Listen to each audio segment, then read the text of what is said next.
Στις θάλασσες από τις πετρελαιοκυλίδες υποστηρίζουν ότι έχουν βρει επιστήμονες του ΤΕΙ Πειραιά με μια νέα μέθοδο που επινόησαν. Ο καθηγητής φυσικής Γιώργος Νικολαίδης, μιλώντας στο Μέγκα, εξηγεί με ποιο τρόπο καταφέρνουν και παγιδεύουν σε χρόνο ρεκόρ το πετρέλαιο και ποιες είναι οι πρώτες εντυπώσεις από την πιλωτική εφαρμογή της νέας μεθόδου.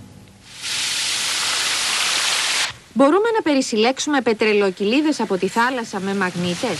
Μην βιαστείτε να απαντήσετε αρνητικά. Η τετραμελής ομάδα επιστημόνων, τον ΤΕΙ Πειραιά, είπε ναι στην πρόκληση και ανακάλυψε μια μαγνητική παγίδα που επιτυγχάνει σε χρόνο ρεκόρ να εξαφανίζεται τη ρύπανση. Με το που θα πέσει μέσα το υλικό, συγκρατείται η πετρελαιοκυλίδα και δεν μπορεί να επεκταθεί ακόμα λόγω δύσκολων καιρικών συνθηκών. Διασκορπίζουμε το υλικό επάνω στην πετρελαιοκυλίδα. Το υλικό έχει απορροφήσει το πετρέλαιο και χρησιμοποιώντας μια μαγνητική σκάρα προσπαθήσουμε να το περισυλλέξουμε. Βλέπουμε αυτή τη στιγμή ότι με μία κίνηση έχουμε καθαρίσει το νερό και μπορώ να πω ότι η καθαρότητα του νερού αυτή τη στιγμή είναι να το πιούμε. Είναι κάτι απλό, λένε οι επιστήμονες που παρασκεύασαν το επαναστατικό υλικό μετά από πολύχρονη έρευνα. Μικρά πλαστικά σωματίδια που εμπεριέχουν μαγνητική σκόνη στη σωστή δόση για να μην βυθίζονται. Η ικανότητα προσδρόφησης πετρελαίου από το υλικό αυτό είναι 1 κιλό υλικού, 6 κιλά η μέγιστη απορροφητικότητα, 6 κιλά πετρελαιοειδούς. Η πιλωτική εφαρμογή του CleanMag έγινε τον Ιούνιο στη Μεγάλη Βρετανία και η διεθνής επιστημονική κοινότητα παρακολούθησε στην πράξη τη δυνατότητα και τα αποτελέσματα της νέας μεθόδου. Για αργό πετρέλαιο όμως και για μαζούτ που μόλις έχει ρηχθεί και μπορούμε να επέμβουμε στις πρώτες 8 ώρες, το παιχνίδι το έχουμε κερδίσει και μπορούμε να καθαρίσουμε σε πολύ γρήγορο χρονικό διάστημα σε σύγκριση με τις άλλες τεχνολογίες. Αυτό που μένει τώρα, λένε οι επιστήμονες, είναι να κατασκευαστούν ειδικά σκάφη που θα διαθέτουν μαγνητικές αλυσίδες για να περισυλλέγουν τις επιστήμονες στα ΤΕΙ Πειραιά. Είναι τα μαγνητικά σφουγγάρια που απορροφούν σε χρόνο ρεκόρ τα πετρελοειδή από την επιφάνεια της θάλασσας. Η καινοτομία αυτή ήδη συγκεντρώνει τα βλέμματα της διεθνούς επιστημονικής κοινότητας, ενώ μεγάλες εταιρείες έχουν εκδηλώσει ενδιαφέρον για την αγορά της. Σκηνές σαν αυτή προκαλούν παγκόσμια αίσθηση, καθώς η οικολογική καταστροφή από τις πετρελαιοκυλίδες που ρυπαίνουν τη θάλασσα και τις ακτές έχουν ανυπολόγιστες επιπτώσεις για ολόκληρο τον πλανήτη. Σε ένα μικρό εργαστήριο στα ΤΕΙ Πειραιά, Έλληνες επιστήμονες ανακάλυψαν ένα πρωτοποριακό υλικό απορρίπανσης.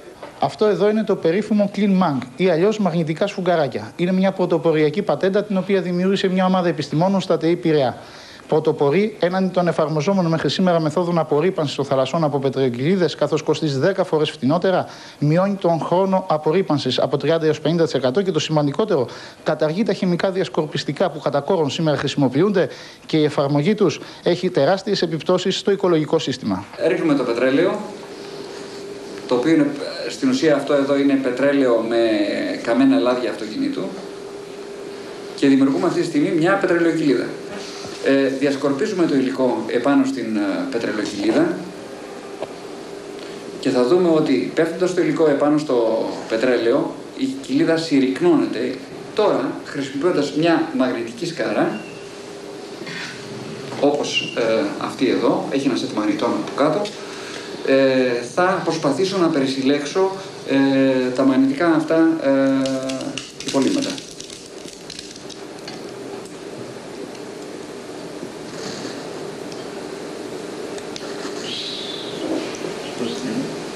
Βλέπουμε εδώ ότι το νερό έχει καθαριστεί και εδώ το υλικό το οποίο έχει απορροφήσει το πετρέλαιο.